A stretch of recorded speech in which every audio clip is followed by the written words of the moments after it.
আজকে মাছ ধরতে আসলাম সমুদ্রে। আরাফ আর দিন এই যে মাছ দিয়ে প্লে করতেছে। দেখাও তো বাবা, এই যে দাদুকে দেখাও, ফিশগুলো দেখাও, হোল্ড করো। ওয়াও, এই যে ওরা একটা পুকুর বানাইছে এখানে, পানিতে ছাড়তেছে মাছগুলা, মাছ দিয়ে খেলতেছে। হ্যাঁ আরাফ, সালাম দাও। ওয়ালাইকুম আসসালাম। আর আমি এক বালতি মাছ ধরছি আজকে। এই যে সমুদ্রে আসছি, এখন সকাল 11টা বাজে, 10টার সময় আসছি আমরা। তো 1 ঘন্টা মাছ ধরছি।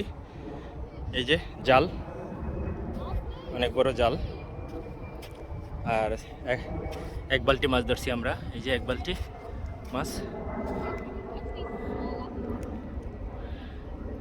তাজা মাছ, তাজা মাছ।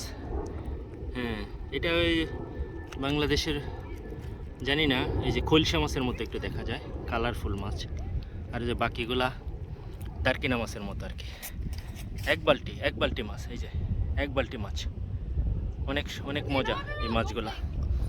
আর বাচ্চারাও খেলতে পারে এখানে, বাচ্চারাও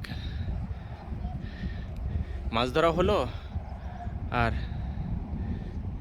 বাচ্চাদের খেলতেও পারলো, এই আর কি। এই যে নীল রঙের জালটা এবার দেশ থেকে নিয়ে আসছি, 3 কোনা জাল। এটা দিয়ে এখন চেষ্টা করব, আজকেই আনছি এটা। তো আপনারা সবাই ভালো থাকেন, আল্লাহ হাফেজ।